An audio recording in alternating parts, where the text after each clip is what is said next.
ইমাম বুখারী রহমতুল্লাহ আলাইহি যখন তার এই কিতাবকে সংকলন করেছেন, ওনার জীবদ্দশাতেই সারা পৃথিবীতে এলেম পিপাসুদের মধ্যে, হাদিস অনুসন্ধানকারী এবং হাদিসের শিক্ষার্থীদের মধ্যে, হাদিস গবেষণাকারীদের মধ্যে সহিহুল বুখারী, এই বুখারী শরীফের সুনাম সুখ্যাতি ছড়িয়ে পড়েছিল।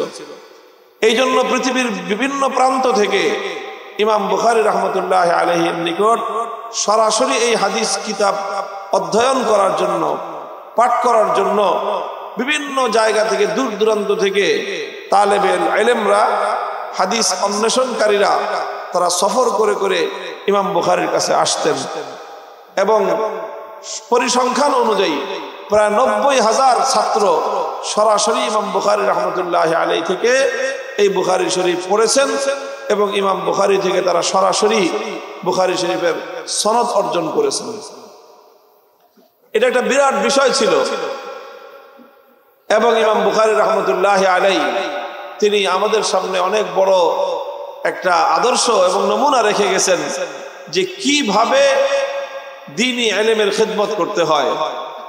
দ্বীনি ইলমের যে মর্যাদা এবং যে গৌরব, সেটা আমরা ইমাম বুখারী রহমতুল্লাহ আলাইহির জীবনে তার একটা উজ্জ্বল দৃষ্টান্ত খুঁজে পাই।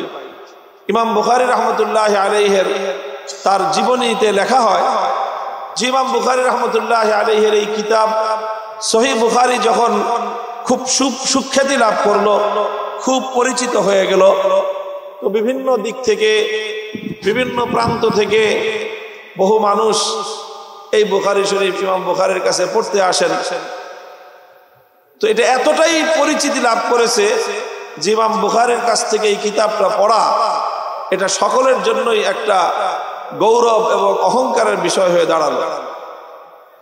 তো ইমাম বুখারী রহমতুল্লাহ আলাইহি যখন এই কিতাব পাঠদান করেন, তো ওনার সময়ের যিনি শাসক ছিলেন, ওনার শহরের যিনি ওয়ালি এবং গভর্নর ছিলেন, তিনি তার দুটো ছেলে, সেই দুই ছেলে ইমাম বুখারীর কাছ থেকে বুখারী শরীফ পড়তে চায়, তারাও পড়বে। তো গভর্নর একদিন ইমাম বুখারীকে খবর দিলেন, সংবাদ দিলেন যে ইমাম বুখারী যেন একটু সেই শাসকের বাড়িতে আসেন। এই সংবাদ পাওয়ার পরে, এই দাওয়াত পাওয়ার পরে ইমাম বুখারী রহমতুল্লাহ আলাইহি তাকে ফিরতি খবর পাঠালেন যে আমার তো শহরের গভর্নরের কাছে কোনো প্রয়োজন নাই, আমার তো তার কাছে কোনো প্রয়োজন নাই, তা আমি কেন তার কাছে যাব? যদি ওনার কোনো প্রয়োজন থাকে তো তিনি আমার কাছে আসতে পারেন। তো এতে গভর্নর একটু রাগান্বিত হয়েছে। এরপরে ইমাম বুখারী রহমতুল্লাহ আলাইহির কাছে তিনি সংবাদ পাঠিয়েছেন যে ইমাম বুখারীর কাছে ওনার প্রয়োজন হলো এই যে ইমাম বুখারী যেন প্রতিদিন সেই রাজপ্রাসাদে যান, রাজপ্রাসাদে গিয়ে ওনার দুইটা ছেলে তারা বুখারী শরীফ পড়তে চায়, তাদেরকে যেন একটু পড়ায় দিয়ে আসে। এই হলো গভর্নর যে শাসক, যে সেই শাসকের ইমাম বুখারীর প্রতি তার আহ্বান। ইমাম বুখারী রহমতুল্লাহ আলাইহি জবাব দিয়ে পাঠালেন। ইমাম বুখারী রহমতুল্লাহ আলাইহি শাসকের কাছে সংবাদ পাঠায় দিলেন যে আপনার ছেলেদের যদি বুখারী শরীফ পড়তে হয় তাহলে তাদেরকেও সেই নীতি মেনেই চলতে হবে, যেই নীতি যারা যারা বুখারী শরীফ অন্য যারা পড়তেছে তাদের জন্য যেই নীতি, শাসকের জন্য, শাসকের সন্তানের জন্য একই নীতি। সেটা হলো কি যে ইলম হাসিল করতে হলে ছাত্রকে ওস্তাদের কাছে যাইতে হবে, ছাত্রকে ওস্তাদের সামনে হাঁটু গেড়ে বসতে হবে। ওস্তাদ ইলম নিয়ে, কোরআন এবং হাদিসের ইলম নিয়ে ছাত্রের বাড়িতে, ছাত্রের দুয়ারে দুয়ারে ঘুরবে না। ইমাম বুখারী রহমতুল্লাহ আলাইহি স্পষ্ট জানায়া দিলেন, ইন্নী লা উযিল্লুল ইলম ওয়ালা আহমিলুহু ইলা বাবিল উমারা, যে দেখো শাসক তুমি যত বড় হও, তোমার সম্মান দুনিয়াতে যত বেশি হোক, তোমার ক্ষমতার দাপট যত বেশি হোক, তুমি মনে রেখো আল্লাহ পাক রব্বুল আলামিন মুহাম্মদ ইবনে ইসমাঈলের বুকের মধ্যে আসমানি ইলম, ওহীর ইলম, কোরআন এবং হাদিসের যে ইলম আল্লাহ আমার অন্তরের মধ্যে, আমার বুকের মধ্যে আল্লাহ আমানত রেখেছেন, আমি সেই ইলমের আমানতের অসম্মান করতে পারবো না। লা উযিল্লুল ইলম, আমি আসমানি ইলমের, ওহীর ইলমকে আমি অপমান করতে পারবো না, এবং এই ওহীর ইলম নিয়ে আমি অন্য কারো দুয়ারে যেতে পারবো না। আল্লাহ পাক রব্বুল আলামিন যার অন্তরের মধ্যে ওহীর ইলম দান করেন, এই পৃথিবীতে আল্লাহ পাক তাকে সর্বোচ্চ সম্মানিত এবং সবচেয়ে মূল্যবান সম্পদ আল্লাহ তাকে দান করেছেন। পৃথিবীতে যত সম্পদ আছে, কোন সম্পদের দাম আসমানি ইলমের চেয়ে বেশি এবং মূল্যবান হতে পারে না। ইমাম বুখারী রাহমাতুল্লাহি আলাইহি পরিষ্কার জানায় দিলেন যে লা উযিল্লুল ইলম, আমি ইলমের অসম্মান করতে পারবো না।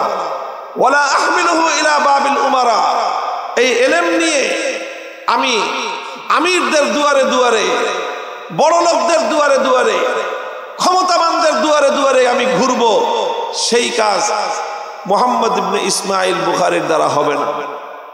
যদি শাসককে, বর্ণনা দুই রকম আছে, এক বর্ণনা হলো শাসক নিজেই পড়তে চেয়েছিল, আর এক বর্ণনা হলো শাসকের দুই ছেলে পড়তে চেয়েছিল।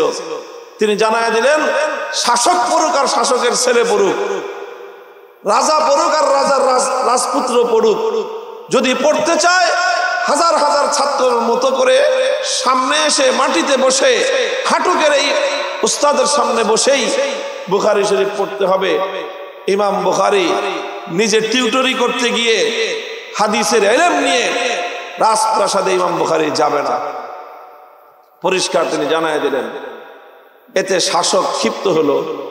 শাসক যারা থাকে, ক্ষমতাবান যারা থাকে, ক্ষমতাসীন যারা থাকে, তারা ক্ষমতার মোহে অন্ধ হয়ে যায়। তারা ক্ষমতার দাপটে আসমানে উঠতে থাকে, আকাশে উঠতে থাকে, তাদের পা মাটিতে লাগে না, তারা বুঝতে পারে না কার সম্মান কতটুকু। সেই শাসকও ইমাম বুখারী রাহমাতুল্লাহি আলাইহির সম্মান এবং মর্যাদা সে বুঝতে পারে নাই। ইমাম বুখারী যখন তার এই প্রস্তাব প্রত্যাখ্যান করেছেন, তখন সে তো ইমাম বুখারীর বিরুদ্ধে উৎপাত শুরু করেছে। এখন যাদের হাতে ক্ষমতা থাকে, তারা উৎপাত করতে চাইলে কিছুটা উৎপাত তো করতেই পারে। ক্ষমতাসীনরা যদি উৎপাত করতে চায়, তাহলে উৎপাতের তো কোনো অভাব নাই। পুলিশ পাঠায় দিছে পরের দিন ইমাম বুখারীর সবকের মধ্যে যে হুজুর আপনি যে মাদ্রাসা করছেন, সবক পড়াইতেছেন, আপনার কাছে পুলিশের পারমিশন আছে? আপনি যে মাহফিল করতেছেন, থানার থেকে অনুমতি নিছেন? এই রকম উৎপাত এটা নতুন আজকের না, এটা বহু যুগের পুরাতন উৎপাত, বহু যুগের পুরাতন উৎপাত। ক্ষমতার মোহে যারা অন্ধ হয়ে থাকে, সামান্য একটু ক্ষমতা পাইলে এই সমস্ত কাজ শুরু করে। মাহফিল করার সময় এসে জিজ্ঞাসা করে যে হুজুর পারমিশন আনছেন কিনা? মাদ্রাসা করতেছেন, সবক পড়াইতেছেন ছাত্রদেরকে, হুজুর মাদ্রাসা যে পড়াইতেছেন এটার জন্য সরকারের অনুমতি নিয়েছেন কিনা? এগুলো নতুন কোনো মুসিবত নয়, এগুলো শাসকদের নতুন কোনো উৎপাত নয়। এরকম বহু শাসক পৃথিবীর ইতিহাসের গর্ভে বিলীন হয়ে গেছে।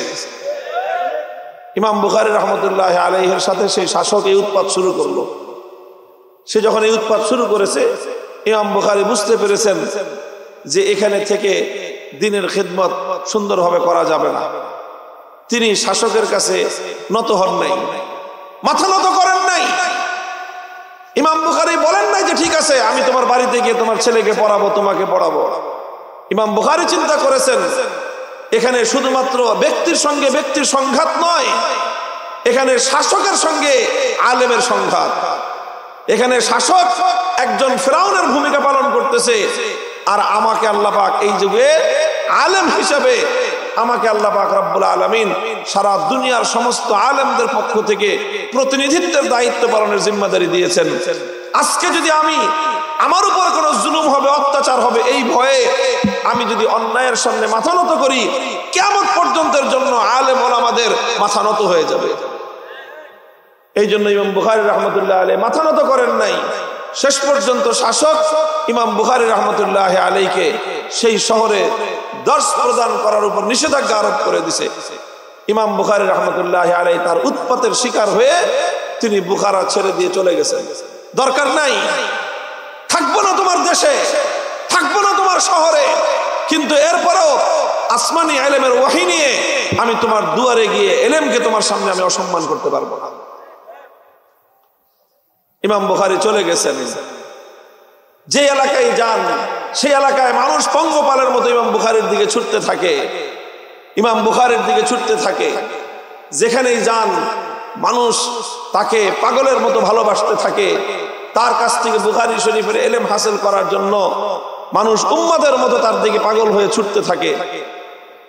অন্য এলাকায় গেছেন, সেখানকার শাসকও চিন্তা করলো যে হুজুরের যেই পরিমাণ জনপ্রিয়তা দেখা যায়, এতে আবার কখন জানি হুজুর আমার বিরুদ্ধে কোনো কথাবার্তা বলে বসেন, আবার আমার ক্ষমতার মসনদ দিয়ে টান লাগতে পারে। সেও শুরু করলো উৎপাত। ইমাম বুখারী রাহমাতুল্লাহি আলাইহি দেখলেন যে যেখানেই যান সেখানকার শাসকরাই এই সমস্ত উৎপাতের শুরু করে, বিরক্ত করা শুরু করে। ইমাম বুখারীর মনটা সংকুচিত হয়ে গেল। তিনি আল্লাহর কাছে একদিন দোয়া করে বসলেন, আয় আল্লাহ, আল্লাহুম্মা ইন্নাল আরদা কাদ দাকাত আলাইয়া বিমা রাহুবাত ফাকবিদনি ইলাইক। এই জমিনটা আমার কাছে ভালো লাগতেছে না, আল্লাহ আপনি আমাকে আপনার কাছে উঠায় নিয়ে যান। ইমাম বুখারী রাহমাতুল্লাহি আলাইহি দোয়া করেছেন। একটা অখ্যাত গ্রামের নাম হলো খারতাং। সেই গ্রামে ইমাম বুখারী রাহমাতুল্লাহি আলাইহি শেষ রাত্রিতে আল্লাহর পক্ষ থেকে মালাকুল মউতের মেহমান হয়ে আল্লাহ পাক রব্বুল আলামিনের দরবারে তিনি চলে গেছেন। সেই গ্রামে ইমাম বুখারীর কবর হয়েছে। ইমাম বুখারীর কবর যেখানে হয়েছে, দীর্ঘ দূর দূরান্ত পর্যন্ত সেই কবর থেকে এমন সুবাস ছুটেছে যে মানুষ বাঁধ ভাঙ্গা স্রোতের মতো ইমাম বুখারীর কবর জিয়ারত করার জন্য মানুষ আসতে শুরু করেছে। মুহতারাম হাজিরিন, পৃথিবীর ইতিহাস বলে যেই শাসক ক্ষমতার মোহে বুখারী রাহমাতুল্লাহি আলাইহির মতো ব্যক্তিত্বের সঙ্গে বাজাবাজি করেছিল, ইমাম বুখারীর কবর বুখারাতে হয় নাই, ইমাম বুখারীর কবর সমরকন্দের মতো বড় শহরে হয় নাই, হয়েছে একটা অক্ষত গ্রামে। এতে ইমাম বুখারী বঞ্চিত হন নাই, বরং বুখারা শহর বঞ্চিত হয়েছে যে ইমাম বুখারীর মতো একজন লোককে সে তার বক্ষে ধারণ করে রাখতে পারে নাই। এই জন্য যাদেরকে আল্লাহ পাক আসমানি ইলম দান করেন, এটা শুধু ইলম নয়, বরং এটা ইন্না হাযাল ইলমা দীনুন। এই ইলম আসমানি ইলম, এটা হলো দ্বীন। এই ইলমকে যদি কেউ অসম্মান করে, দ্বীনকে অসম্মান করবে। কাজে এই অসম্মান এটা যেমন কোন দুনিয়াদার ব্যক্তি করতে পারে না, কোন আলেমের জন্য দ্বীনকে ইলমকে অসম্মান করা ঠিক না। সে এমন জায়গায় যাওয়া ঠিক না যেই জায়গায় গেলে ইলমের অসম্মান হবে। আল্লাহ পাক রব্বুল আলামিন বুঝবার তৌফিক দান করেন। ছাত্রদের জন্য এটা নসিহত থাকলো যে আসমানি ইলমের এই ধারণ, বক্ষে সিনার মধ্যে কোরআন হাদিসের ইলম ধারণ করাটা এটা শুধুমাত্র মর্যাদার বিষয় নয়, এটা অনেক বড় দায়িত্বের বিষয়। এটা অনেক বড় দায়িত্বের বিষয়। এই দায়িত্ব পালন করতে গিয়ে ইমাম আবু হানিফা রাহমাতুল্লাহি আলাইহি তিনি শাসকের রোষানলে পড়েছেন।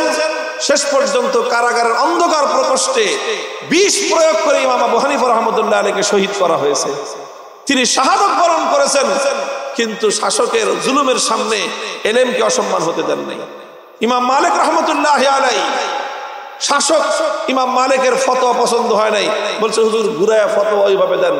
ইমাম মালিক বলছেন জীবন যেতে পারে, কোরআন হাদিসের ফতোয়া ইমাম মালিকের জীবন দিয়ে ভিন্নটা বের হবে না। অসম্মান করেছে। ইমাম মালিক রাহমাতুল্লাহি আলাইহিকে গাধার পিঠে আরোহণ করে বাজারের মধ্যে ঘুরাইছে। বর্তমান যুগে আমরা বলতে পারি জুতার গলা মালায় দিয়ে বাজারের মধ্যে ঘুরাইছে। সে যুগে গাধার পিঠে আরোহণ করে বাজারে ঘুরানো, এটা ছিল সবচেয়ে বড় অসম্মান।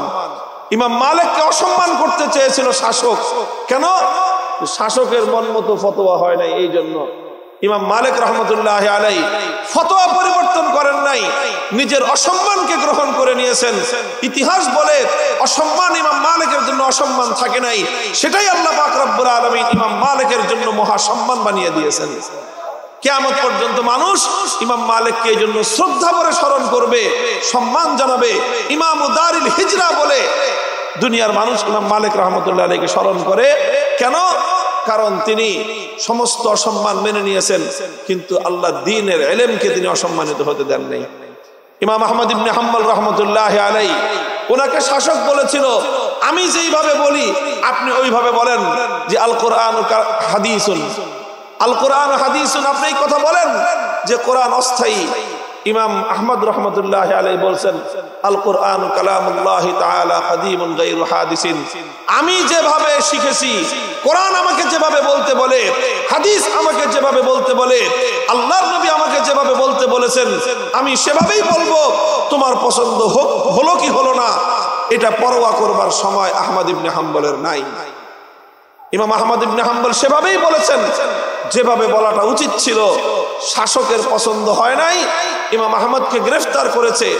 শুধু গ্রেফতার নয়, ওনাকে প্রতিদিন এই পরিমাণ ব্যত্যাঘাত করা হতো যে শরীর থেকে রক্ত ঝরতে থাকতো। মারতে মারতে মারতে মারতে একের পর এক 10 জন জল্লাদ ক্লান্ত হয়ে যেত। ইমাম আহমদ মার খেতে খেতে ক্লান্ত হতেন না। ইমাম আহমদ শুধু একটা কথাই বলতেন, ইতুনি বিকিতাবিল্লাহি ওয়া সুন্নতি রাসূলি আত্তাবিকুম।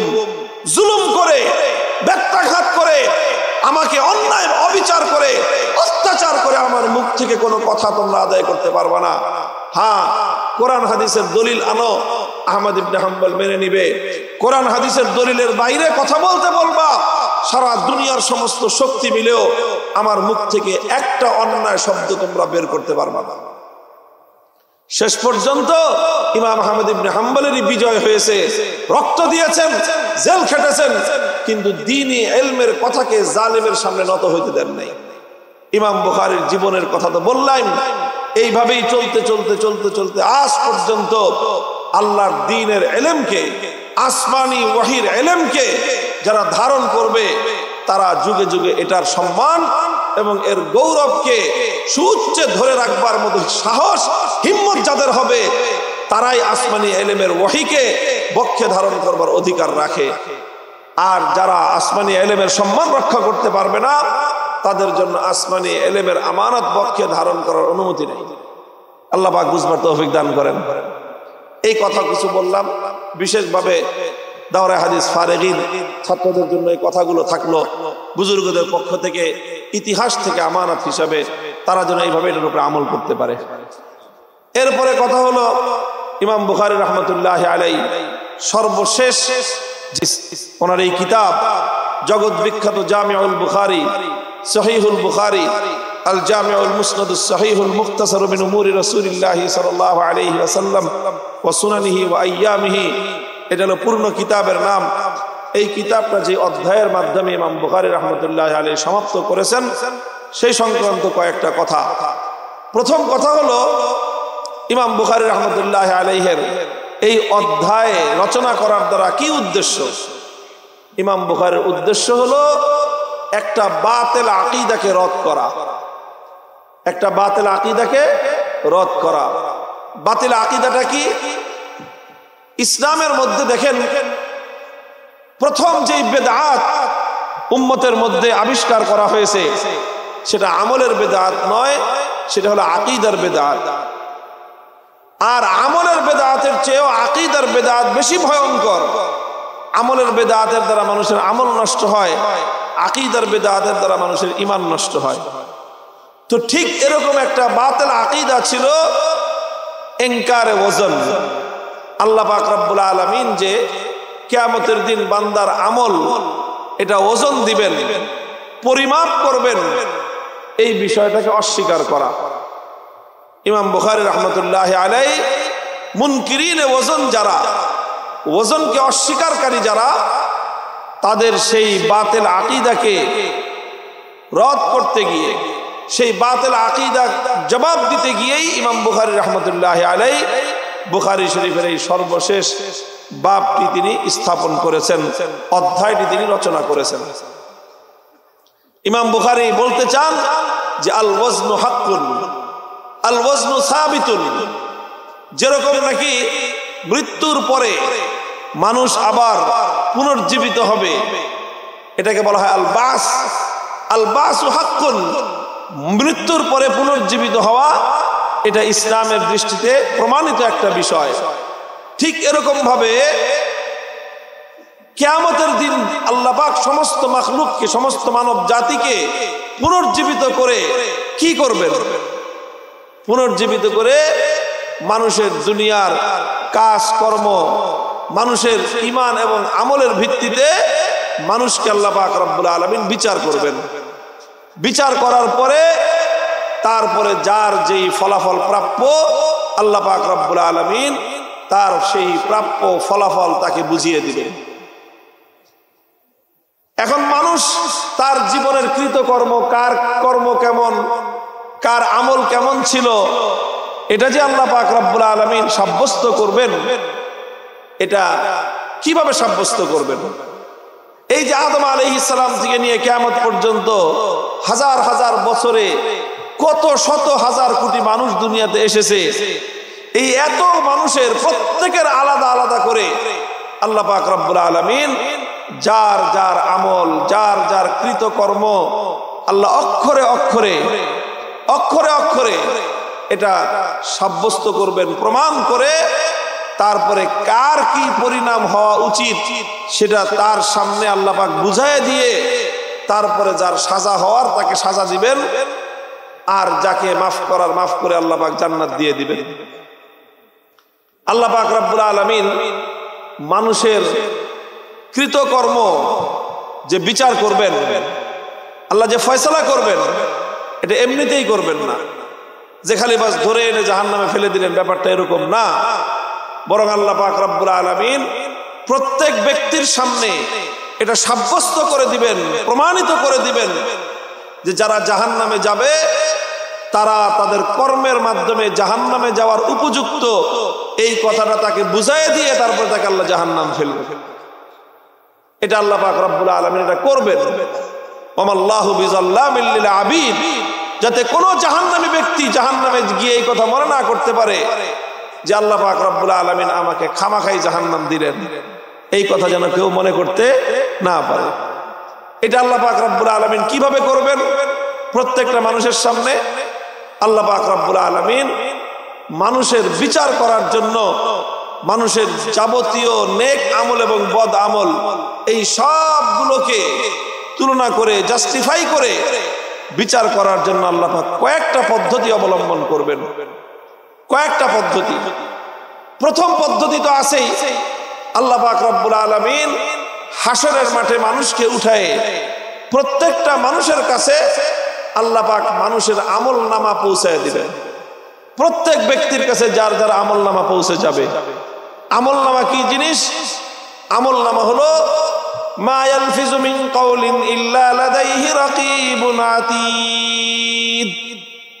আল্লাহর কোরআন বলেছে যে প্রত্যেকটা মানুষের সঙ্গে তার জন্ম থেকে মৃত্যু পর্যন্ত প্রতিটা মুহূর্তের প্রতিটি কথা, কাজ, এমনকি মনের অন্তরের সিদ্ধান্ত, এই সবগুলোকে লিখে রাখার জন্য আল্লাহর পক্ষ থেকে নিয়োজিত ফেরেশতা রয়েছেন, যেই ফেরেশতা মানুষের সকল বিষয়গুলো লিপিবদ্ধ করে রাখছেন।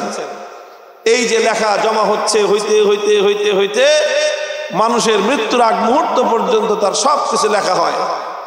এই লেখা, এটাই হলো রেকর্ড, এটাই হলো ফাইল। যখন মানুষ মারা যায় তখন তার এই ফাইলটা একত্রিত করে আল্লাহর কাছে জমা থাকে। আল্লাহ পাক রব্বুল আলামিন দুইটা দফতর বানিয়ে রেখেছেন, একটার নাম হলো ইল্লিয়িন, আরেকটার নাম হলো সিজ্জিন। যাদের আমলের মধ্যে নেকির মাত্রা বেশি তাদের আমল নামা ইল্লিয়িনে থাকে, যাদের আমলের মধ্যে বদির পাল্লা বেশি, পরিমাণ বেশি, তাদের আমল নামা সিজ্জিনের মধ্যে থাকে। এই দুই জায়গায় সংরক্ষিত আছে। যখন হাসরের মাঠে আল্লাহ পাক মানুষকে উঠাবেন তখন প্রত্যেকের আমল নামাকে আল্লাহ পাক যার যার সামনে তুলে ধরবেন।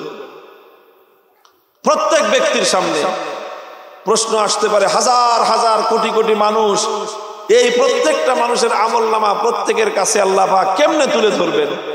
কি তার রূপ হবে? কি পদ্ধতিতে আল্লাহ পাক তুলে ধরবেন? আর এক একটা আমল নামা একজনের 70 বছরের যা কর্মকাণ্ড তার সব বিবরণ, 100 বছরের কর্মকাণ্ডের বিবরণ, আর আগের যুগের মানুষের তো 1000-1500 বছরের যা কর্মকাণ্ড সব কিছুর বিবরণ।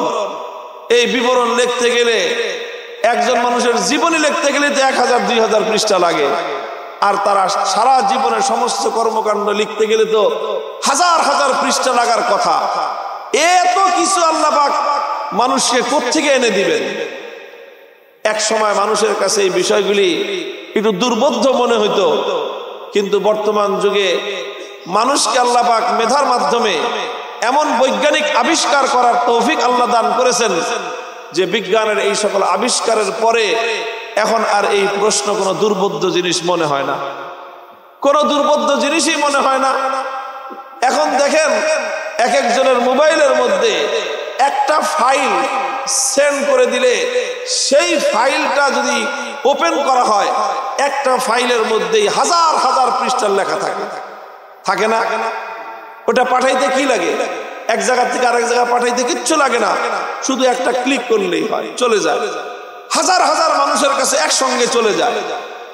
যখন কোন একটা মোবাইল কোম্পানি থেকে কোন একটা মেসেজ পাঠায় 5 কোটি মানুষের কাছে আধা সেকেন্ডের মধ্যে নয়, 1 সেকেন্ডেরও 60 ভাগের 1 ভাগ সময়ের মধ্যে 5 কোটি মানুষের কাছে একটা বার্তা চলে যায়। এটা মানুষের পক্ষে সম্ভব হয়েছে, তো আল্লাহর পক্ষে এর চেয়ে আর অনেক বড় কিছু করা সম্ভব না অসম্ভব? আল্লাহ পাক রব্বুল আলামিন প্রত্যেক ব্যক্তির আমল নামা যা কিছু লিপিবদ্ধ পূর্ণ রেকর্ড যার যার কাছে আল্লাহ পাঠিয়ে দিবেন, সে এটা পড়তে পারবে। কেমনে পড়বে এটা আল্লাহই জানেন, কিভাবে আল্লাহ সেই ব্যবস্থা করবেন। হতে পারে প্রত্যেকের চোখের সামনে শূন্যের মধ্যে হয়তো তার সমস্ত আমল, লিখিত আমলগুলো তার চোখের সামনে ভেসে উঠবে, সেটাও হতে পারে। অথবা তার হাতের মধ্যে এমন কিছু থাকবে যে সেই হাতের মধ্যে সেটাকে ধরে, এখন মনে করেন সামনে যদি একটা কম্পিউটার ধরে, কম্পিউটার স্ক্রিনের মধ্যে সারা দুনিয়া দেখা সম্ভব। প্রত্যেকটা মানুষ তার আমল নামা তার চোখের সামনে চলে আসবে, আল্লাহর পক্ষ থেকে নির্দেশ জারি হবে, ইকরা কিতাবাকা কাফা বিনাফসিকাল ইয়াউমা আলাইকা হাসিবা, ইকরা কিতাবাক কাফা বিনাফসিকাল ইয়াউমা আলাইকা হাসিবা। আল্লাহ বলবেন প্রত্যেক মানুষকে যে তুমি নিজে তোমার আমল নামা পড়ো, তুমি দেখো জীবনে কতগুলো নেক আমল করেছো, কতগুলো গুনাহের কাজ করেছো, সব লেখা আছে। তুমি লিখে, তুমি নিজে পড়ে সেলফ জাজ, নিজের ব্যাপারে তুমি নিজেই সিদ্ধান্ত দাও এবং ফয়সালা করো যে এই পরিমাণ গুনাহের কাজ আর এই পরিমাণ নেকির কাজ করার পরে তোমার পরিণাম কি হওয়া উচিত, তুমি আজকে নিজের ব্যাপারে সিদ্ধান্ত নেওয়ার জন্য তুমিই যথেষ্ট, কোনো বিচারকের প্রয়োজন নাই। তো প্রথম হবে, প্রমাণ হবে আমল নামা পড়ার মাধ্যমে প্রত্যেক ব্যক্তির সামনে আল্লাহ পাক রব্বুল আলামিন প্রত্যেক ব্যক্তির আমল প্রমাণ করে দিবেন। এটা গেল এক পদ্ধতি। দ্বিতীয় পদ্ধতি হবে আল্লাহ পাক রব্বুল আলামিন লিখিত এইভাবে ডকুমেন্ট প্রত্যেকের হাতে দেওয়ার পরে আদালতে আবার আল্লাহ পাক প্রত্যক্ষদর্শী সাক্ষী গ্রহণ করবেন। এই সাক্ষীর মাধ্যমে প্রত্যেক ব্যক্তির সামনে যার যার খারাপ এবং ভালো আমল আল্লাহ প্রমাণ করবেন। সাক্ষী হবে কারা? ওয়াজাত কুল্লু নাফসিম মাহা সাইকুন ওয়া শাহীদ লাকাদ কুনতা ফী গাফলাতিন মিন হাযা ফাকাশাফনা আনকা গিতাআক ফাবাসারুকাল ইয়াওমা হাদীদ। ওই যে কিরামান কাতিবিন, সম্মানিত লিখক ফেরেশতা যারা ছিলেন, যারা সারা জীবন একটা মানুষের সঙ্গে থেকে থেকে তার সব আমলগুলো লিপিবদ্ধ করেছে, ওই ফেরেশতারা তার মরে যাবে না। আল্লাহ পাক রব্বুল আলামিন প্রত্যেক ব্যক্তির যখন সিরিয়াল আসবে আদালতে, তখন তার কাতেব ফেরেশতাকে আল্লাহ ডেকে বলবেন যে এই লোক সম্পর্কে তুমি সাক্ষী প্রদান করো। ফেরেশতা এক একজন ব্যক্তি সম্পর্কে তার সমস্ত কৃতকর্মের সাক্ষ্য আল্লাহর সামনে উপস্থাপন করে দিবে। এটা হলো দ্বিতীয় পদ্ধতি গেল। তৃতীয় পদ্ধতি হবে আল্লাহ পাক রব্বুল আলামিন মানুষ যেই আমলটা যেই জায়গায় করে, মানুষ যেই আমলটা যেই জায়গা বলতে শুধু জমিনকে বুঝাচ্ছি না, মানুষ কোন একটা আমল করার জন্য আজকাল তো সুন্দর শব্দ স্পেস ব্যবহার করে। সেই স্পেসটা মাটি হতে পারে, সেই স্পেসটা বাতাস হতে পারে, শূন্য হতে পারে, এমনকি সেই স্পেসটা পানির নিচে গিয়ে হতে পারে। আজকাল তো মানুষ সমুদ্রের নিচে তলদেশে গিয়ে মানুষ নানা অনুষ্ঠান করে, মিটিং করে, আয়োজন করে। আপনারা দেখবেন জলবায়ু সম্মেলন হয় কোথায় জানেন? জলবায়ু সম্মেলন পত্র পত্রিকায় দেখবেন পৃথিবীর বিশ্ব নেতারা সমুদ্রের তলদেশে গিয়ে এরকম বিল্ডিং বানাইছে, আর ওই বিল্ডিং এর মধ্যে সবাই গিয়ে বসে মিটিং করে, জলবায়ু সম্মেলন করে। মানুষ আনন্দ উদযাপন করার জন্য সমুদ্রের নিচে যায়, ওরকম ব্যবস্থা করেছে। তো যে যেখানেই যা, অনেকে বিমানের উপরে গিয়ে আকাশে উঠতে উঠতে অনেকে বিয়ে করে, যে জমিনে বিয়ে করবে না। অনুষ্ঠান উদযাপন করার জন্য নানা রকমের মানুষের কলা কৌশল, মানুষের মধ্যে নানা রকম চিন্তা। তো আসমানে গিয়ে করো, শূন্যে গিয়ে করো, পাতালে গিয়ে করো, মাটিতে করো, যেখানেই করো, যে যেখানে যেই অন্যায়, যেই নেক কাজ যে যেখানে করবে, প্রত্যেকটা জায়গা তার ওই নেক কাজ এবং বদ কাজ উভয়টার উপর সঙ্গে সঙ্গে আল্লাহর পক্ষ থেকে সাক্ষী হিসেবে নির্ধারিত হয়ে যায়। ইযা যুলজিলাতিল আরদু জিলজালাহা ওয়া আখরাজাতিল আরদু আসকালাহা ওয়া ক্বালাল ইনসানু মা লাহা ইয়াওমাইযিন তুহাদ্দিসু আখবারাহা বিআন্না রাব্বাকা আওহা লাহা। জমিন বলে দিবে যে আল্লাহ সে আমার উপর দাঁড়িয়ে নামাজ পড়েছিল, হে আল্লাহ তোমার এই বান্দা আমি জমিনের উপর এতগুলো সেজদা দিয়েছিল, সব বলতে থাকবে। আবার কোন জমিন বলবে যে হে আল্লাহ তোমার এই বান্দা আমি জমিনের উপর দিয়ে দম্ভ এবং অহংকার সহকারে চলেছিল, সব কথাগুলি বলে দিবে। এটা হবে আল্লাহর পক্ষ থেকে এক একজন বান্দার উপর। এটা হলো তৃতীয় প্রমাণ, জমিনের সাক্ষীর দ্বারা আল্লাহ পাক রব্বুল আলামিন এটা প্রমাণ করবেন। এরপরে আল্লাহ পাক রব্বুল আলামিন চতুর্থ পদ্ধতি যেটা অবলম্বন করবেন মানুষের আমল পরিমাপ করার জন্য, সেটা হলো আল্লাহ পাক রব্বুল আলামিন মিজান কায়েম করবেন, এবং সেই মিজানের মাধ্যমে বান্দার প্রত্যেকটা নেক এবং বদ আমল, ভালো এবং খারাপ কথা, এমনকি ভালো এবং খারাপ নিয়ত, এই সবগুলোকে আল্লাহ পাক রব্বুল আলামিন ওজনের মধ্যে আনবেন। এখানে উলামায়ে কেরাম ওজন দেওয়ার ব্যাপারে দুইটা মতামত ব্যক্ত করেন। একটা মতামত হলো আমল নামা ওজন হবে, যেই আমল নামার মধ্যে নেকি এবং বদি লেখা হয়েছে, নেকির আমল নামার লেখা খাতাগুলো বা আমল নামাগুলো এক পাল্লায় থাকবে, একদিকে থাকবে, আরেক দিকে বদি লেখাগুলো আমল নামা আরেক দিকে থাকবে। এই দুইটার মধ্যে ফাআম্মা মান সাকুলাত মাওয়াজিনুহু ফাহুয়া ফি ঈশাতির রাদিয়াহ, যার নেকির আমল নামা ভারী হবে সে জান্নাতে যাবে, আর যার বদির আমল নামা ভারী হবে সে জাহান্নামে যাবে। তো অনেকে বলেছেন মিজান ওজন হবে হলো মানুষের আমল নামা, আর অধিকাংশ উলামায়ে কেরামের এবং অগ্রগণ্য রাজেহ ব্যাখ্যা হলো যে না, আমল নামার ওজন হবে না, বরং সরাসরি আমলেরই ওজন হবে। আমলের ওজন হয় কিভাবে?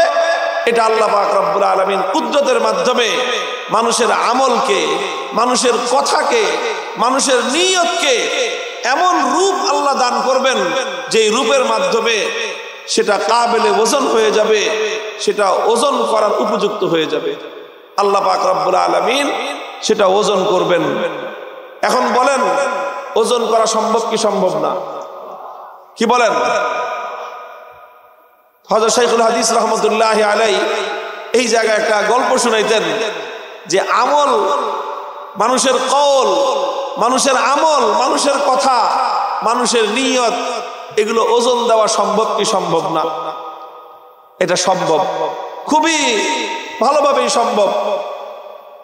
এক রাজা বাদশাহ, তিনি তার মন্ত্রী পরিষদ আছে, উজির নাজির আছে, সব বড় বড় শিক্ষিত, আর সেই বাদশার একজন বুজুর্গ আলেমের সঙ্গে তার সম্পর্ক। কিন্তু বাদশাহ সবসময় সব কিছুতে বুজুর্গকে খুব গুরুত্ব দেন।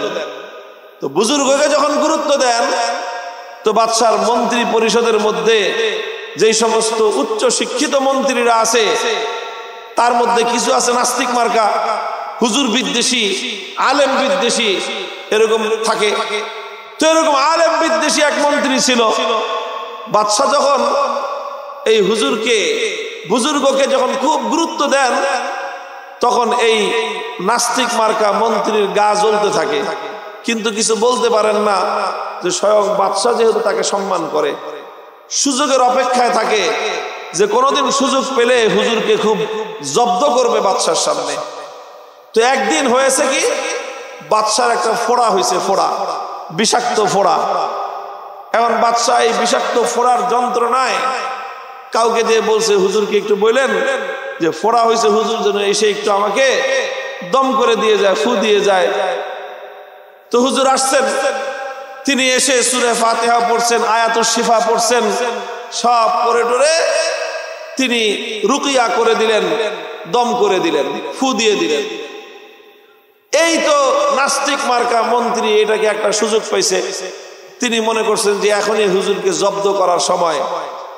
তিনি বলা শুরু করলেন যে হুজুর, এই আপনাদের জন্যই সারা দুনিয়ার কোনো উন্নতি নাই, মানুষের কোনো উন্নতি নাই। আমরা কি করলাম? এই যে আপনারা অবৈজ্ঞানিক কাজকর্ম করেন, আপনারা এই সমন কাজ তো করেন, কুসংস্কারের কাজ করেন, যার কোনো বৈজ্ঞানিক ভিত্তি নাই, যুক্তির কোনো ভিত্তি নাই, যুক্তিতে ধরে না। এই সমস্ত কর্ম করে মানুষকে আপনারা কুসংস্কারাচ্ছন্ন করে দেন। কি করলাম আমি? কয়ে যে আপনি কি বললেন, একটা ফু দিলেন, আপনি ফু দিলেন, এটা একটা বাতাস, বাতাস বাতাসের সাথে মিশে গেছে। বাদশার হয়েছে হলো ফোড়া, ফোড়ার মধ্যে জমছে পুজ। এই পুজ না, এটা ফোড়ার কি হবে? আপনার বাতাস মুখ দিয়ে বের হয়েছে, বাতাসের সাথে মিশে গেছে, তো ফোড়ার মধ্যে অ্যাকশন করবে কিভাবে? যত সব আপনারা হুজুররা আছেন, যত সব ফালতু কাজ কারবার করেন, যা বলার বলছে, আর মনে করতেছে যে এইবার হুজুরকে একটু জব্দ করার সুযোগ পাওয়া গেছে, খুব জব্দ করছে। মাশাআল্লাহ, হুজুররা তো কথা বেশি বলে না আমাদের মতো। আমরা সারা দুই চারজন একটু বেশি কথা বলি, তাও তো সবাই সহ্য করতে পারে না। কিন্তু যে সমস্ত হুজুররা কথা কম বলে, তারা কিন্তু আসলে আমাদের চেয়েও গরম বেশি, টের পান না মানুষ, সমাজের মানুষ টের পায় না, তারা কিন্তু আমাদের চেয়ে আসলে কি থাকে, গরম আরো বেশি থাকে। তো যাই হোক, ওই হুজুর এরকম ছিলেন, তিনি অনেকক্ষণ চুপ থেকে এরপরে হঠাৎ দাঁত মুখ একেবারে খিটকে ভেঞ্চি দিয়ে মারাত্মক ভাবে রাগত স্বরে সমস্ত মন্ত্রী, রাজা, বাদশাহ, উজির নাজিরদের সামনে ওই নাস্তিক মার্কা উচ্চ শিক্ষিত মন্ত্রীকে একটা ধমক দিছে, গাধা জানি কোথাকার, বুঝো না তুমি কথা বলতে আসছো এখানে, বেকুব জানি কোথাকার গাধা। তো যখন গোটা মজলিসের মধ্যে একজন মোল্লা মানুষ একটা মন্ত্রীকে গাধা বলে বকা দেয়, তো মন্ত্রীর তো মান সম্মান যা ছিল সব ধুলোয় মিশে গেছে। এখন মন্ত্রী এমন ক্ষিপ্ত হয়েছে, রাগে ক্ষোভে সে কাঁপতে আরম্ভ করেছে, তার চেহারা লাল হয়ে গেছে, সারা শরীর থেকে ঘাম ঝরতেছে। হুজুর তো নির্বিকার, মনে হয় যে কিছুই হয় নাই, তিনি অন্যদিকে খেয়াল করে রাখছেন। কিছুক্ষণ 5-10 মিনিট পরে হুজুর জিজ্ঞাসা করে, মন্ত্রী সাহেব কি হয়েছে আপনার, ঘটনা কি? আমি 2 শব্দের একটা কথা বলছি, গয়াকার গা, ধয়াকার ধা, গা ধা কথা বলছি, বাতাস মুখ দিয়ে বের হয়েছে, বাতাসের সাথে মিলে গেছে। তো আপনার মতো এত বড় একজন ক্ষমতাবান মন্ত্রীর এই অবস্থা কেন? আপনার সারা শরীর ঘামায় গেছে, আপনার সারা শরীর কাঁপতেছে, আপনার চেহারাটা লাল হয়ে গেছে, আপনার এই সমস্যা হয়েছে কেন? আপনি এত বড় কথা বলছেন, আবার জিজ্ঞাসা করেন আমার এরকম হয়েছে কেন? আমি কি করছি? আমি তো 2টা শব্দ বলছি, শব্দ মানে বাতাস, বাতাস বাতাসের সাথে মিশে গেছে, আপনি কাঁপতেছেন কেন? এরপরে তিনি বলেন যে দেখেন, 2টা শব্দ, গাধার মতো 2টা শব্দ মুখ দিয়ে বলছি, বাতাস বাতাসের সাথে মিলে গেছে, আর সেই শব্দটাই আপনার মতো এত বড় একজন ক্ষমতাবান মানুষের মাথা থেকে পা পর্যন্ত সারা শরীরের মধ্যে উত্তেজনা সৃষ্টি করেছে, সারা শরীরকে রাগত করে প্রকম্পিত করে দিয়েছে, ঘাম সারা শরীর থেকে ঝরায় দিয়েছে। এই 2টা শব্দের মধ্যে যদি এত বড় পাওয়ার থাকতে পারে, তাহলে আমি এতক্ষণ পর্যন্ত আল্লাহর কোরআনের কিতাবুল্লাহর সবচেয়ে গুরুত্বপূর্ণ সূরা ফাতিহা পড়লাম, আয়াতুশ শিফা পড়ে বাদশার ফোড়ার মধ্যে দম করলাম, সেই আল্লাহর কোরআনের আয়াতের মধ্যে কি কোনো অ্যাকশন থাকতে পারে না? কয় না হুজুর, বুঝে আসছে, বুঝে আসছে, আমার বুঝে আসছে না, ঠিক আছে, আপনারাই ঠিক আছে। কয় ভবিষ্যতে সোজা হয়ে চলবে। তো মুহতারাম হাজিরিন, কথা হলো এই জায়গাতেই যে যারা মনে করে যে আমল ওজন দেয় কিভাবে, আবার পরিমাপ করবে কিভাবে, মানুষ আমল করছে, নামাজ পড়ছে, নামাজ তো মসজিদে পড়ছে, এটাকে আবার হাসরের মাঠে এই নামাজটাকে ওজন দেওয়া হবে কিভাবে, মানুষ সারাদিন না খেয়ে থাকছে, রোজা রাখছে, এই রোজাকে আবার ওজন দেওয়া হবে কিভাবে, মানুষ এক একটা নেক আমল করে, গুনাহের আমল করে, এগুলোকে আবার ওজন দেওয়া হবে কিভাবে। মুহতারাম হাজিরিন, মানুষই তো এমন অনেক অনেক পদ্ধতি, অনেক যন্ত্র আবিষ্কার করেছে যেটা দিয়ে অনেক এমন জিনিসকে ওজন দেওয়া হয় যেই জিনিস মানুষ ধরতেও পারে না, ছুঁইতেও পারে না। কথা বলেন ঠিক না বেঠিক? এমন জিনিস আবিষ্কার হয়েছে যেটার দ্বারা না ধরা না ছোঁয়া জিনিসও এখন মাপ দেওয়া হয়। হঠাৎ জানানো হয়, প্রতিদিন আবহাওয়ার অফিস থেকে জানায় যে বাংলাদেশে আজকে তাপমাত্রা সর্বোচ্চ ছিল অমুক শহরে আপনার 32 ডিগ্রি সেলসিয়াস, অমুক শহরে সর্বনিম্ন তাপমাত্রা রেকর্ড করা হয়েছে আজকে শীতের দিনে, এখন সেখানে হলো 14 এত ডিগ্রি সেলসিয়াস।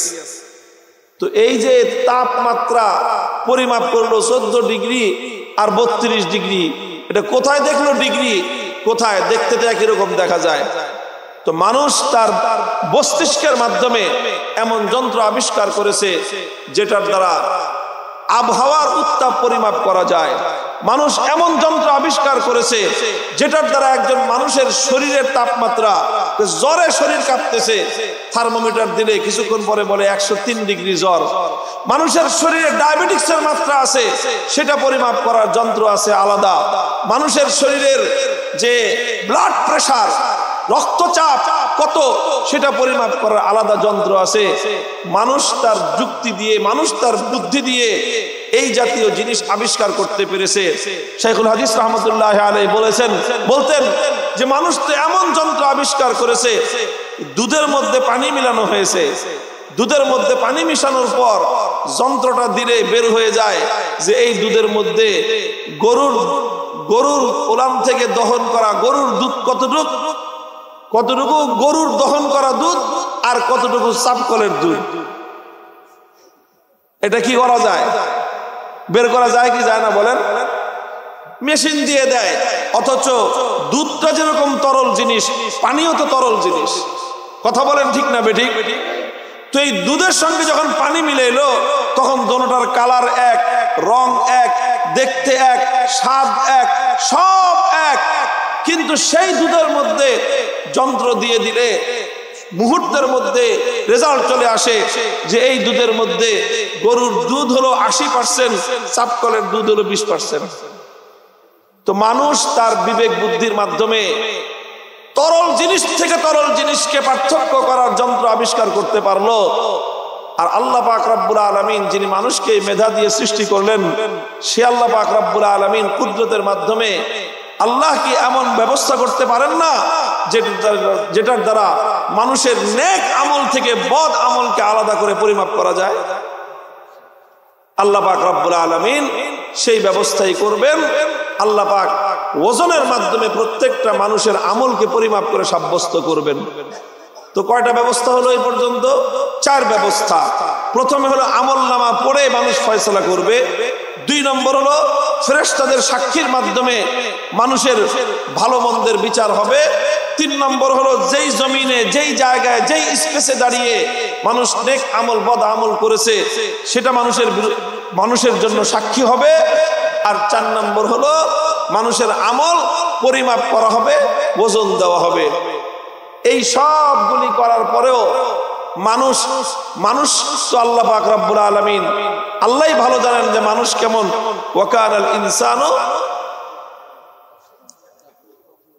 ওয়াকানাল ইনসানু আকসারা শাইইন জাদালা।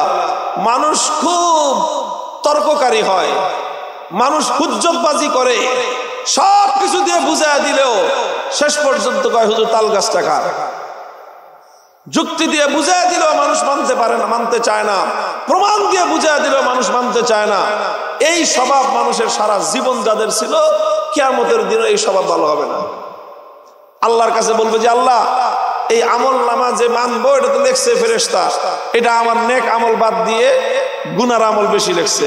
ফেরেশতারা তো আমাদেরকে প্রথম দিন থেকেই মানুষকে ভালো চোখে দেখে নাই। আপনি যখন মানুষ বানাইতে চাইছেন, ফেরেশতারা বলছিল যে আপনি কেন এমন জাতি সৃষ্টি করবেন যারা পৃথিবীতে গিয়ে ফিতনা ফাসাদ করবে। কাজেই ফেরেশতা ভুলভাল লিখতে পারে, এটা মানুষ আর্গুমেন্টে যেতে পারে। মানুষ যখন মানুষের সামনে যখন ফেরেশতারা সাক্ষী দিবে, ফেরেশতার সাক্ষীর ব্যাপারে মানুষ তর্ক করতে পারে। যখন জমিন সাক্ষী দিবে, জমিনের বিরুদ্ধে মানুষ বলতে পারে যে জমিন ভুলভাল বলতেছে। যখন মানুষের আমল পরিমাপ করা হবে, সেটাকেও মানুষ অস্বীকার করতে পারে যে আমার অনেক আমল বাদ পড়ে গেছে। শেষ পর্যন্ত আল্লাহ পাক রব্বুল আলামিন মানুষের সামনে এমন এক সাক্ষী উপস্থাপন করবে যেটাকে বলা হয় রাজ সাক্ষী। রাজ সাক্ষী উপস্থাপন করার পরে প্রত্যেকটা মানুষ লাজবাব হয়ে যাবে। আল্লাহ পাক রব্বুল আলামিন মানুষের সামনে তার আমলকে সাব্যস্ত করার জন্য, নেকি বদি প্রমাণ করার জন্য আল্লাহ পাক সর্বশেষ যেই প্রমাণ সাব্যস্ত করবেন সেটা হলো আল-ইয়াওমা নাখতিমু আলা আফওয়াহিহিম ওয়া তুকাল্লিমুনা আইদিহিম ওয়া তাশহাদু আরজুলুহুম বিমা কানু ইয়াকসিবুন। যেই জিহ্বা দিয়ে কথা বলে মানুষ আল্লাহর সঙ্গে তর্ক করতে থাকবে, মুহূর্তের মধ্যে আল্লাহ পাক তার বাক শক্তি, কথা বলার শক্তি মুখ থেকে আল্লাহ পাক ট্রান্সফার করে দিবেন, সরায় নেবেন। মুখ দিয়ে আর কোনো কথা বলতে পারবে না। এই কথা বলার শক্তি তার সারা শরীরের মধ্যে ছড়ায় পড়বে। তখন তার হাত কথা বলতে শুরু করবে, তার পা কথা বলতে শুরু করবে, তার চোখ কথা বলতে শুরু করবে, তার নাক কথা বলতে শুরু করবে, তার ঠোঁট কথা বলতে শুরু করবে, তার সমস্ত অঙ্গ প্রত্যঙ্গ, মানুষের সমস্ত কর্মকাণ্ডগুলো যেই অঙ্গকে যেই কাজে ব্যবহার করেছিল সেই অঙ্গ তার সেই কাজের ব্যাপারে সাক্ষী দিতে আরম্ভ করবে। ইয়াওমা তাশহাদু আলাইহিম আলসিনাতুহুম ওয়া আইদিহিম ওয়া আরজুলুহুম বিমা কানু ইয়াকসিবুন। সব যখন বলতে আরম্ভ করবে তখন মানুষের মাথা নত হয়ে যাবে। এতক্ষণ যে সে আল্লাহর সঙ্গে তর্ক করতেছিল যে ফেরেশতারটা মানি না, জমিনেরটা মানি না, আমলনামারটা মানি না, মিজানেরটা মানি না, এত হুজ্জতবাজি, যখন মানুষের হাত তার নিজের বিপক্ষে সাক্ষী দিবে, চোখ তার নিজের বিপক্ষে সাক্ষী দিবে, ঠোঁট তার নিজের বিপক্ষে সাক্ষী দিবে, এই সাক্ষীগুলো যখন মানুষের সামনে সাব্যস্ত হতে থাকবে, তখন তারা আল্লাহর দিক থেকে মুখ ঘুরায় নিজের অঙ্গ প্রত্যঙ্গের দিকে তাকায় তারা বলবে ওয়াকালু লিজুলুদিহিম লিমা শাহিদতুম আলাইনা ওয়াকালু লিজুলুদিহিম লিমা আনতাকাকুম আউওয়ালা মাররা ওয়া হুয়া খালাকাকুম আউওয়ালা মাররাতিন ওয়া ইলাইহি তুরজাউন। তখন অঙ্গ প্রত্যঙ্গগুলো জবাব দিবে। তারা অঙ্গ প্রত্যঙ্গকে লক্ষ্য করে মানুষ বলবে যে হায়, যার জন্য করলাম চুরি সেই কয় চোর। আমি চুরি তো করছিলাম এই জন্য যে খেয়ে দে আমার দেহ তুমি ভালোভাবে প্রতিপালিত হইবা। চোখের শান্তির জন্যই তো সিনেমা দেখতাম, কানের শান্তির জন্যই তো গান শুনতাম, আর এইভাবে অঙ্গ প্রত্যঙ্গের শান্তির জন্যই তো চুরি করতাম। সব কিছু করেছিলাম যেই দেহের শান্তির জন্য। এই দেহ এখন আমার বিরুদ্ধে আল্লাহর দরবারে সাক্ষী দিতে আরম্ভ করলো। হায় হায়, আমি কারে খাওয়ায় লালন পালন করলাম, এখন সে আমার বিরুদ্ধে সাক্ষী দেয়। মানুষ যখন এই আক্ষেপ করবে তখন মানুষের দেহ তাকে জবাব দিবে যে দেখো, তুমি যখন আমাকে আল্লাহর নাফরমানের কাজে ব্যবহার করতা আমাদের অনেক খারাপ লাগতো, কিন্তু আল্লাহ দুনিয়াতে আমাদেরকে প্রত্যেকটা অঙ্গকে তোমার আনুগত্য করার নির্দেশ দিয়েছিলেন। এই জন্য আমরা সবসময় তোমার কথা মেনে চলেছি, কোনোদিন তোমার বিরুদ্ধে অভিযোগ করতে পারি নাই। আজ প্রথম আল্লাহ পাক রব্বুল আলামিন আমাদেরকে কথা বলার শক্তি দিয়েছেন, আল্লাহর সামনে তোমার সমস্ত কৃতকর্ম তুলে ধরার তৌফিক দিয়েছেন। এই জন্য আজ সুযোগ পেয়ে সব কথা একদিনে বলে দিয়েছি। এই রাত সাক্ষী যখন মানুষের সামনে সাব্যস্ত হয়ে যাবে তখন মানুষের মুখ বন্ধ হয়ে আসবে, মাথা নত হয়ে আসবে। তখন মানুষ নিজের সকল অপরাধের কথা অকপটে তখন স্বীকার করে নিয়ে সে নিজে প্রমাণ পেয়ে গেল যে হ্যাঁ, সে শাস্তি পাওয়ার উপযুক্ত। এরপর আল্লাহ পাক রব্বুল আলামিন মানুষকে শাস্তি দিবেন। দেখেন, আল্লাহ পাক রব্বুল আলামিন চাইলে মানুষকে ধরে ধরে জাহান্নামে দিতে পারতেন, কারণ আল্লাহ সৃষ্টিকর্তা। আল মালিকু ইয়াতাসাররাফু ফি মুলকিহি ফি মিলকিহি কাইফা তাশা কাইফা ইয়াশা, যেভাবে ইচ্ছা আল্লাহ সেভাবে করতে পারেন।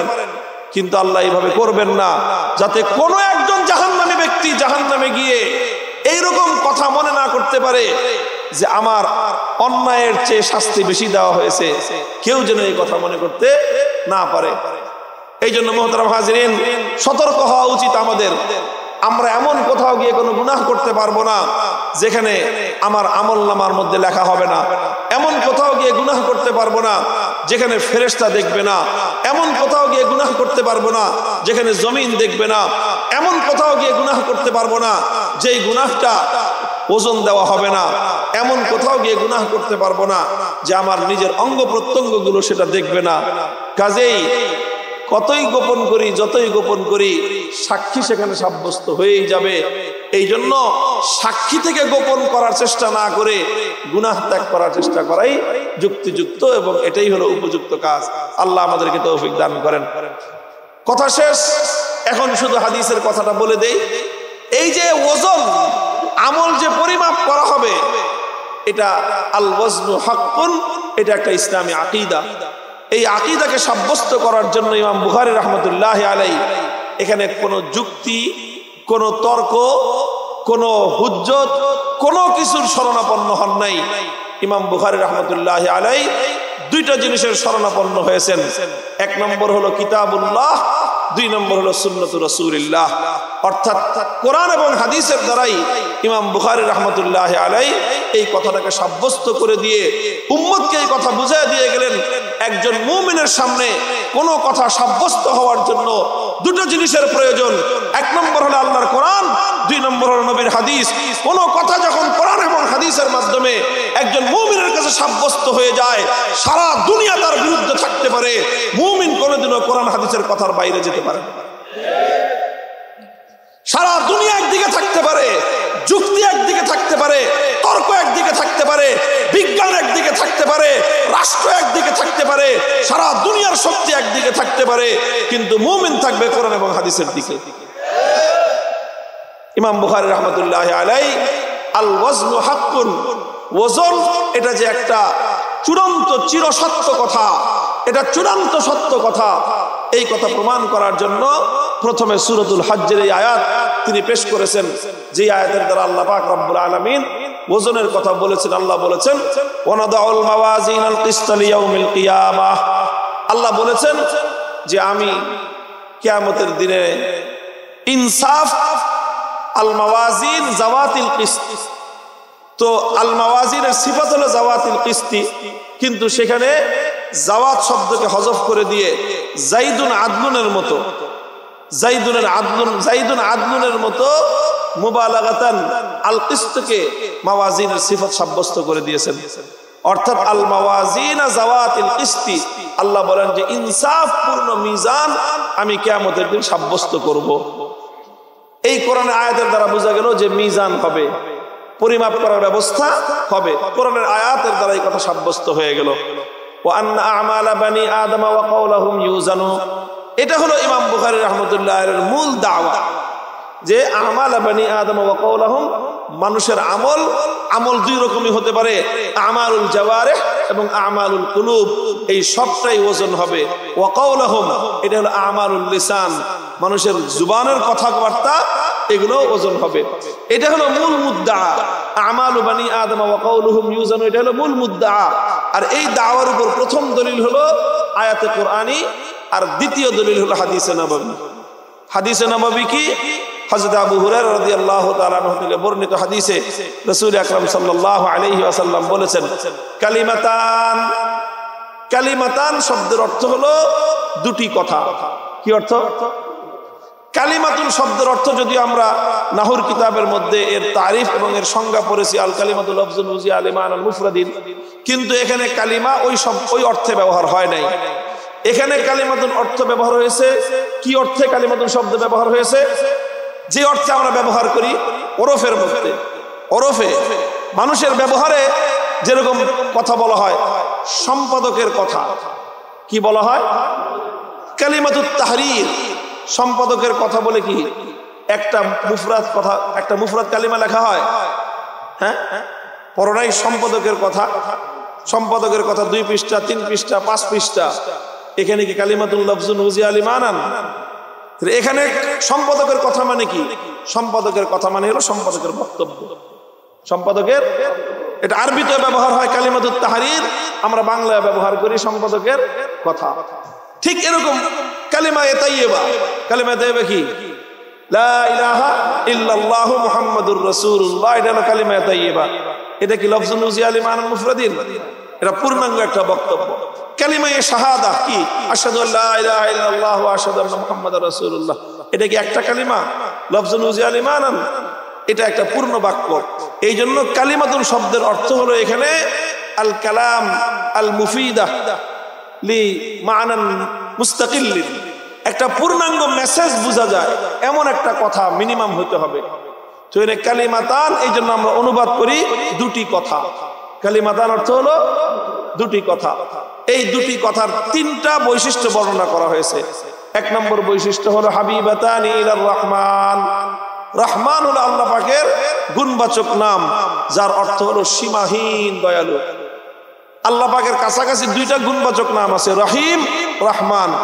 রহিম শব্দের অর্থ হলো অতিশয় দয়ালু, রহমান শব্দের অর্থ হলো সীমাহীন দয়ালু, অশেষ দয়ালু। তো কোনটার মধ্যে বেশি দয়া হলো, অতিশয় না অশেষ? অশেষ। এই জন্য রহমানের মধ্যে অর্থ বেশি। তো হাবিবাতানি ইলার রহমান, যিনি সীমাহীন দয়ালু, এই নামটা ব্যবহার করে আল্লাহ পাক বুঝাইতে চাইছেন যে আল্লাহ এমনিতেই মানুষকে দয়া করেন, সীমাহীন দয়া করেন। সেই আল্লাহর কাছে যদি এই কালিমা দুটো, কথা দুটো প্রিয় হয়, তাহলে তো আল্লাহর কাছ থেকে সীমাহীন দয়া পাওয়ার আশা করা যায় এই কালিমার মাধ্যমে। এটা হলো প্রথম বৈশিষ্ট্য। দ্বিতীয় বৈশিষ্ট্য হলো খফিফাতানি আলাল লিসান, শব্দ দুটো, কথা দুটো এমন যে মুখে উচ্চারণে সহজ। মুখে উচ্চারণে সহজ কেমনে? কয়েকভাবে। প্রথম হলো যে সব কথা দুটো খুব ছোট্ট, লম্বা না, যে আধা পৃষ্ঠা, এক পৃষ্ঠা মুখস্থ করতে অনেক সময় লাগবে, মুখস্থ ইয়াদ রাখতে সময় লাগবে, কষ্ট হবে, তা না। ছোট্ট ছোট্ট কথা, এটা হলো প্রথম খিফাত। খিফাত আলাল লিসানের প্রথম দিকটা হলো আল ইখতিসার, এখানে যে সংক্ষিপ্ত হওয়ার কারণে এটা উচ্চারণ করা সহজ।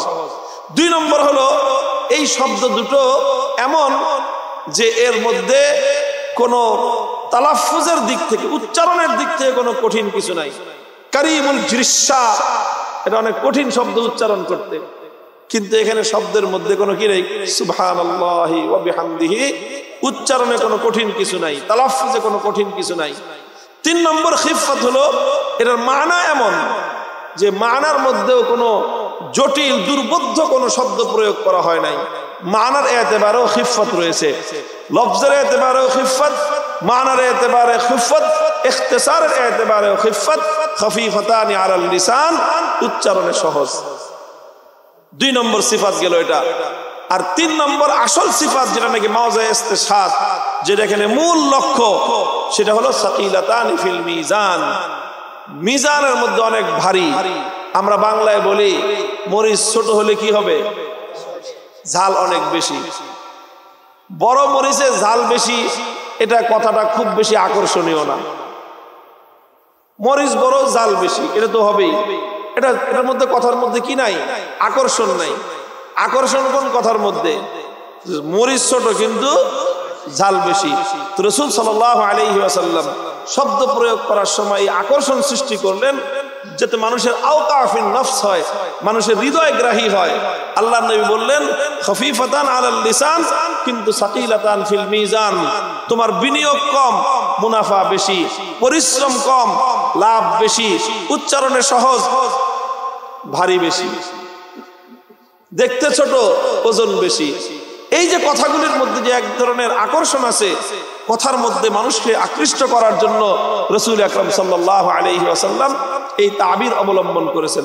অনেক জিনিস আছে দেখতে অনেক বড়, মুড়ির বস্তা ইয়া বড়, কিন্তু পাল্লার মধ্যে দিলে 3.5 কেজি। তুলার বস্তা তো আরো বেশি, অনেক বড় তুলার বস্তা, কিন্তু পাল্লায় দিলে 2.5 কেজি, 2.5 কেজি। কিন্তু সীসার টুকরা দেখেছেন কেউ? সীসা তো সাধারণত দেখা যায় না, সীসা খুব আপনার কম ব্যবহার হয়।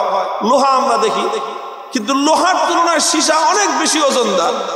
আমি নিজে দেখেছি পুরান ঢাকার মিটফোর্টের ওখানে, যে এতটুকু কড়াই আছে না, ছোট কড়াই, যেটার মধ্যে 1 কেজির মুরগি পাকায়, এতটুকু কড়াইয়ের সাইজে এরকম লোহার মতো টুকরা দেখা যায়, কিন্তু সেই ছোট্ট লোহাটা দুইজনে ধরে আরেকজনের মাথায় উঠায় দেয়, এরপরে সেইটা নিয়ে আবার আরেকজনের মাথায় উঠায় দেয়। প্রথমে দেখলে মনে হবে যে তামসা করতেছে, এতটুকু ছোট্ট একটা জিনিস, এটা তো এক হাতেই নেওয়া যায়, কিন্তু পরে ধরে দেখতে গিয়ে দেখা যায় যে এটা তো 2.5 মনের ওজন। এত ছোট্ট কিন্তু ওজন বেশি। সীসা যেমন দেখতে ছোট, ওজন বেশি, এই দুইটা শব্দ সীসার মতো ভারী, ছোট্ট শব্দ, কিন্তু নেকি অনেক বেশি। সাকিলাতানি ফিল মিজান। তাহলে বোঝা গেল যে কথার মধ্যে, আমলের মধ্যে ওজন বেশি হয়। কি হয়? কথার মধ্যে যেরকম ওজন বেশি হয়, ঠিক যেই জিনিসের ওজন বেশি হয়, কখনো কখনো কোনো কারণে সেই জিনিসে আবার ওজন কমও হতে পারে। একটা সিফাত যখন সাবেত হয় তো তার জানেবে মুখালেফও সাবেত হয়।